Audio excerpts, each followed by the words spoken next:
I don't know if everything's going to be alright. Do people ask you that? Do they ask if you're alright? What do you say when they ask if you're alright? What does alright even mean? We are all going to die. Everyone we know is going to die. Everything we love is going to vanish. Everything is concurrently always in a state of vanishing and disappearing. All of our history, no matter how much we preserve, is in a constant state of disintegration. Dead Dead Demons is a manga written by the legend, the god, the man, Inio Asano. It is also an anime. As Inio Asano is in my top 10 creators ever, you would assume that I would have spoken about him on the channel before, but I haven't. I don't recall if I've ever said more than a few sentences about him or any of his work. Mariner, I hear you call. Why is that? I think it's because I don't know where to even start with his work. I have tried to recommend Pun Pun and Dead Dead Demons numerous times, but it never feels like I really capture what the stories truly are. It always feels like my words are doing a disservice, like all I'm doing is throwing up shadows upon a wall. But in terms of human creation, I believe the works of Inio Asano sit at the very summit. Dead Dead Demons is about a lot of things. Destruction, existentialism, a world of mundane nightmares, but more than anything else, I believe Dead Dead Demons is a story about humanity in all its varied colors and forms. You see, it's a story about the end of the world. An alien mothership has appeared over the skies. Every day seems to bring some fresh new horror, information, speculation, flat-out lies grow faster than anyone can cut them out. It's not a case of right and wrong, because those concepts have already become outdated. What's right and what's wrong, what's true, what's false has become nothing more than just another battlefield for humans to kill each other over and stand victorious atop. The story isn't about saving the world, because that just isn't something any one person can do. The world just is.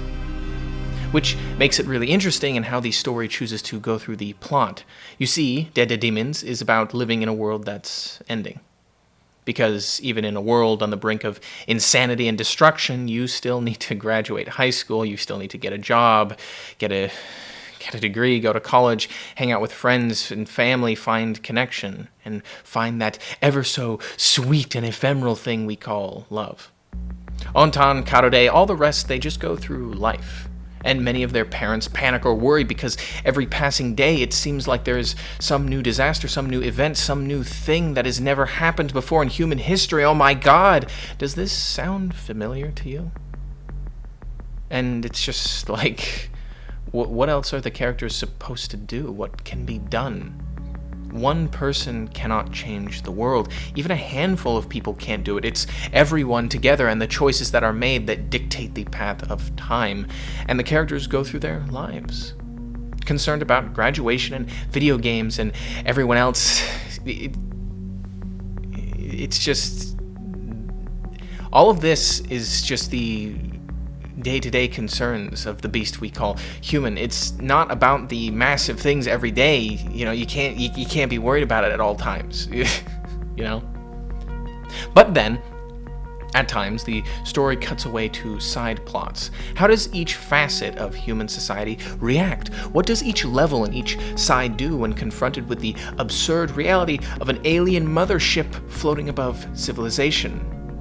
I'll tell you, my friend, I will tell you what these foolish mortals do. They bicker and argue and squabble. They disagree over every single facet of the event. Every time something new is discovered, everyone is suddenly an expert on the issue. And things occur.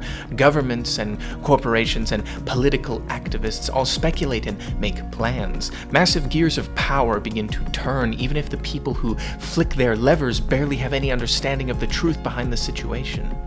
Because even if you don't have all the facts, you must seize the reins of power and truth. Why? Because if you don't, someone else will. Subversives, foreign adversaries, domestic threats, any of them. In the end, it doesn't really matter what reality is. Are there aliens? Are there invaders? What do they want with us? Why aren't they showing themselves? What is their agenda? Are they evil? Why are they evil? What should be done about their evil plans? How should we kill them? What would be the most efficient way to kill them? Nay, the most moral way to kill them. They can't talk, so they must be like animals, and so on and so forth. It's messy.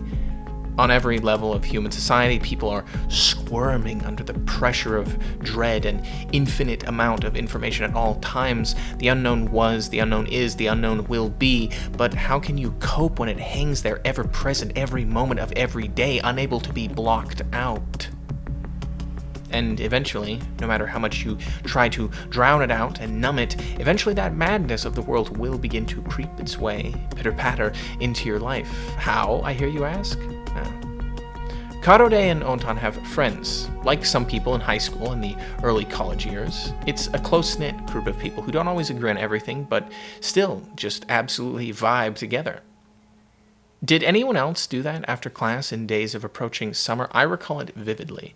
Going to diners with the boys. You show up and there are 8 seats at the counter. You roll up. The air smells like milkshakes, cooking oil, and burning meat. You talk with the waitress and the cooks because everyone knows each other. You order burgers, real, damn good, house, chili cheeseburgers, and fresh cut fries. You talk about classes at first and then about games or sports or movies. Maybe there's a radio in the background where the voice spits out that there was a new natural disaster, or attack, or event of horror. Maybe someone mentions it, but no one wants to acknowledge it. I don't want to acknowledge it. I don't want to worry about the coral reefs dying and the bees falling from the sky, lifeless and dead as a rain of corpse chitin. I just want to be made fun of by my friends because I fucked up asking a girl out. Is that too much to ask? Maybe at the bar, one of the old-timers grumbles, but that's all. The radio either gets turned down or talked over. Gods, do you remember days like those? When summer just never fucking ended. Days where you would walk through home with your friend's username scrawled on a piece of paper, clutched in your hand. But one day, maybe, that little warm bubble of time will break. It's just how it is. One of Karode and Ontan's friends is killed by a falling chunk of metal from the ship. She dies just like that. It wasn't special. It didn't have any meaning to it. In an instant, a human being is reduced to just another number. But we should remember that behind each number is a tragedy, something individual, something human. But how do you find meaning in something like that? When a life that should have been long and prosperous just isn't? How do you grieve when nothing besides remains, when the last thing you said to them was something dumb and nonsensical? I don't know. But I do remember events like that in my own life as the warm summers gradually soured, and the people too. Time moves on, my friends, ever and always on. As Karode and Ontan enter college, the world grows more insane. The tide of screeching, desperate humanity and information rises like a hurricane to blanket everything. The invaders are real. Here is why we should kill them. Here is why we should save them. Have you seen them? Well, my cousin knows a guy who did. I know a man who's living with one. I know a person who slept with one, doing under the covers. They're just like us, really. No, that doesn't make any sense. They can't speak. If they were good, they would at least try to communicate. The government kills them for reasons that are incompetent. The corporations profit off of them for reasons that are insane. The saviors wish to seize the reins of righteous moral power. The humanists seek to wage a righteous and just moral crusade. The journalists want to sift through the insanity to find even a single grain of truth. And the internet warriors scream into the howling void and say that they have done well. There is no end to it. No way for an individual to get their bearings. The world is falling towards oblivion, and the best humanity can do is scream in disharmony. What are we to do? What am I to do? What are you to do? I want to do the right thing. I want to make the world a better place, a more peaceful place. I want to wage a war, a righteous war against evil. Of course, who wouldn't? A group that's objectively, morally incorrect. I want to live and be morally correct. I want to enjoy my summers with my friends to the fullest. I want friendship and connection and love. I want to speak to fucking aliens because that could be really fucking cool. But I cannot. because the world just isn't that simple. The aliens, the invaders, look like little children in spacesuits, but within, they look like this. This, to me, is genuinely frightening. So completely unsettling and unnerving that I struggle to even find words to place the emotion that this makes me feel. They look like us, and yet they are not us. It all at once humanizes their abstract appearance and dehumanizes them into something other. And yet I know what they are. They have families, they have connection, they speak, they love, they fear, and humanity kills them when they are maybe humans themselves. I don't know. Something. Anyone can justify hurting another. Anyone can justify any kind of violence. Anyone can justify killing. It's not difficult to do so. All you need to do is reduce them, the other. Reduce their humanity, reduce their intelligence, reduce their lives, their souls, their very essence. Just start subtracting, my friend. That's all it takes for you to live and to be able to sleep soundly and peacefully through even the most vile of acts. That does scare me. Humanity's capacity to reduce each other in order to justify destruction. Destruction is. I feel like it is dishonest to require a moral obligation to go through with it. The dead pile up as they are often wont to do. Kohiromaki was the partner of Kiho, the girl who died. He doesn't take the death well at all. He seeks to find meaning in it, rationality behind the events of the world, and in this pursuit he goes completely batshit insane. He wants answers where there are none, and so he fabricates his own truth. First, he seeks out invaders. He kills as many as possible, men, women, children. This rage of his feeds into itself, and eventually it and him turn on humans as well. The farther he goes, the more desperate and insane his actions become, the more vile his actions, the greater his conviction. What about when the truth is so obviously not what he thinks? It's quite simple, really, my friend. In a world filled with information, glutted and swollen to bursting, the truth of reality is no longer interesting. It is complex and strange, and usually doesn't align with any one person's worldview. And in fact, it cannot. It is far too vast and complicated. So, in that case, my friend, you pick your truth. You choose to believe only what is convenient to you. Any other position becomes false, fake, wrong, evil. Dehumanize any other idea, reduce them, subtract them, so that when the time comes, you won't even lose a single second of sleep, no matter how many you kill, no matter how drenched and soaked in red and blue your hands are, because killing monsters is right, it is correct, it is just and moral. The government is just about as incompetent as you could expect. They do nothing more than to cling to their cushions and control. They bend truth to convenience. They bow to corporations and greed. Greed for wealth, but more than that, greed for power. The moralists who seek to speak to the invaders grow ever more occult and desperate and turn to acts of terrorism just like their counterparts. The corporations know far more than they let on and say nothing about it because that's just not within the best interest of progress.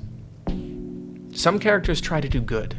They try to join organizations that help humans or help invaders, and inevitably they are drawn into the shrieking war themselves. That's one of the things that hurts the most, when the intent to do good, the real, genuine, empathetic intent, is corrupted. Not by an act of evil, but just by efficiency. No one is benefiting from this, save for the ones who drink the Kool-Aid and fall all the way down the rabbit hole. Are you willing to give up your life? Are you willing to rip apart others? The world spirals towards doomsday. As the mothership begins to overheat towards destruction and spraying steam and smoke and tilting from the sky, the government tells everyone that all is fine, all is well, all is safe. Because it just doesn't make sense to warn people. That would cause a panic. Plus, we don't actually know if it's going to explode. There's no real proof of that. When things begin to really unravel, of course, it's in the blink of an eye. And some might argue If they had power, real power, then they could make a change. Then they could have an answer to this incompetence, this evil, this delusion. The story does actually have an answer for that. Tell me, do you remember your view of morality as a child, good and evil, right and wrong, life and death? In truth, it's a moral worldview that many humans still cling to long after the end of infancy. But let us say that a child was given the power to enact that worldview. They follow through with their justice, to judge with total power and exact punishment upon the evil. A part of the story of Dead Demons goes into that. If the main story is so full of paralyzing reality, then this side story takes a trip into the world of magical possibility. What if all those barriers were removed and you could rebuild the world however you wish? This result is as nightmarish as you can imagine. You find a person and ask them sincerely about the most evil person they know. You follow that route, searching for the real evil, the real dark, and eventually you find them, the people hiding at the top, the people hiding at the bottom, the ones more similar to creatures out of myth than flesh and blood humans, and yet they are flesh and blood, just like us. So you kill them. You twist the arm from Grendel, you blind Polyphemus, you battle the Bull Demon King. And the world stays the same. Why? Why is it the same? Why hasn't it changed? There must be more evil, more that must be destroyed. The dead begin to pile up higher and higher, as they are wont to do, and the world just doesn't change because it can't. One person can't change it. Your justice and net of destruction broadens. Why? Because if evil weren't the only ones ruining the world, then the ones more gray have to be destroyed also, until only the just are left, a child's morality, the most pure kind, put on display. Eventually, of course, the child's hands become so blood-soaked that the moral backlash cannot be lived with. The scales of justice tip, and they remove themselves. Living, working, going to classes was and has been strange. Every waking moment of every day I am bombarded by endless streams of screeching people from this little electronic box.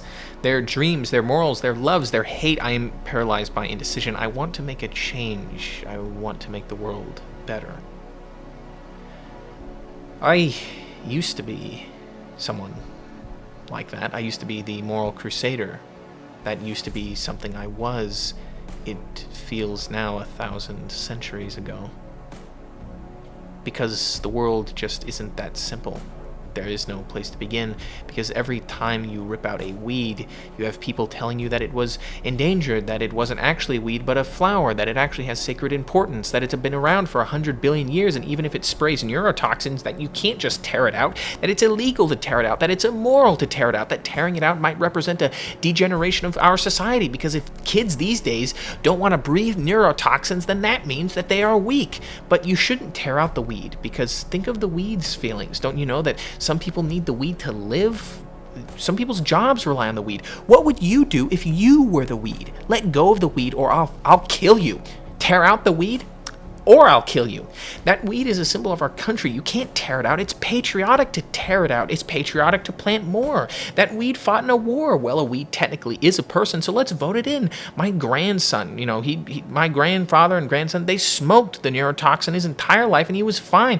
They actually elected him mayor. But my son choked on the neurotoxin, so that means we have to destroy everything. But this weed is also the last of its kind. I read that online. It's true. It's not even poisonous. I had like 100 of them when I was a kid. I think we should just kill whoever wants to rip out or plant the weed. Do we even have to talk about the weed? What about the box? The box is very cool. No. I hate the box. Let's not talk about that. No. The box is cool. It's great. I love it. Have you seen TikTok, YouTuber, Twitter X guy? He just released a big takedown of the weed. It's the real truth, dude. I don't know. I only follow mainstream media about the weed. You can't trust the government after all. Dude, you're so dumb. You can trust my part of the government. It's pure truth. Dude. I don't know. I only follow mainstream media about the weed.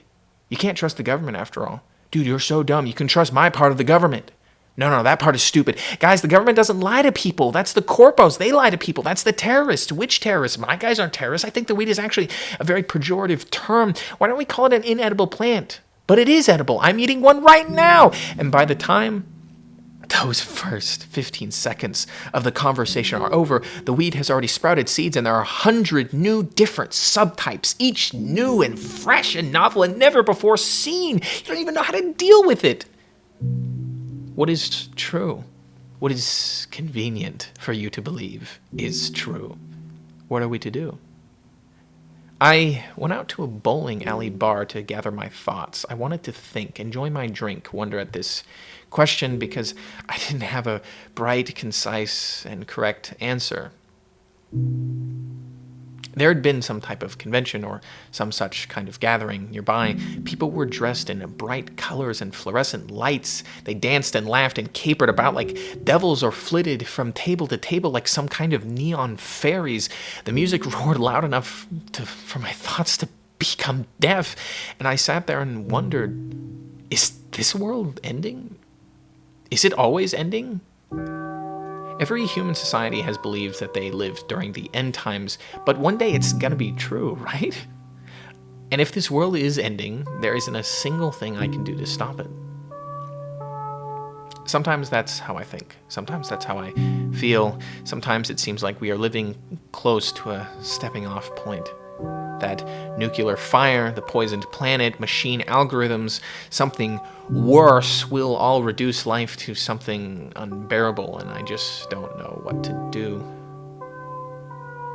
People rip each other to pieces over nothing and something and things I barely even understand. People hate things, random, inconsequential things, more than I have hated anything in my entire life. It feels like this beautiful, terrible thing we call culture and humanity that we have produced atop 1 billion years of extinction and evolution, and 100,000 years of humanity is our suicide note sometimes.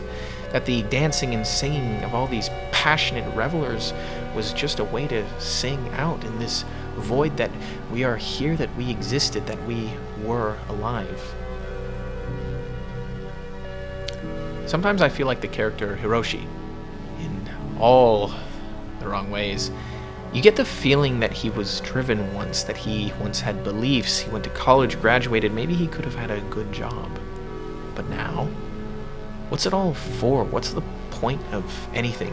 You just try to help and do what little you can for friends or family or something, but in the end, you have already given up on yourself. When the world ends, will I just be left to stare at it with dull acceptance because the promised time has finally come at last? I don't want to live like that. I don't want everything to feel numb and mute and deafened. I want to live with the greatest of intensity. Maybe the world isn't ending, but sometimes it sure feels like it is. But maybe that's just human nature. It's arrogance to believe that we always live in the most important time. I don't know. But you know what else I do know? For a fact, my friend. I know that the world hasn't ended yet. Maybe it's always in a stage of ending, but we aren't there yet. I can still speak, you can still listen, we can still live, and as long as that is true, I know it hasn't ended yet. When the world ends in Dead Dead Demons, it's not in the usual way. There's a strange kind of tragic bliss to it. As all the worries, dreams, loves, and fears vanish amidst that blinding light, there's an alien sense of relief that the day that was promised and dreaded for so long has finally arrived. Everyone's preconceptions and beliefs are made paltry against the result of that purifying destruction, and at the end of it all, the answer is made more simple than I thought. It's so obvious even a child could have thought of it, but for some reason I did not. As, even after the world ends, you're alive, aren't you? Right now? You're still breathing. Your heart is still beating, so make an effort and stretch out your hand. You've got to live. You've got to make the effort. We are all going to die, yes. Each world that dies gives rise to the next, yes. Everything that you and I ever have known will vanish given enough time, yes. But we have to make the effort to continue living. We are humanity, and we build for the next, because when we die and our world ends, the ones after, they get to keep living, the ones after them. A chain that builds upon itself forever into the future. We keep living until we can't anymore. But until that moment, we will and must make every effort possible. Why? because we were born into this world alive with hearts and minds. We live, we enjoy these seasons and sands and sensations and everything else besides. Maybe you can't save the world, but you can make your part of it at least a little better. I assume so, probably. You can reach out your hand and maybe the other person doesn't take it and that's not your fault, but maybe they do. And until then, we will continue living. That is all. Hey people.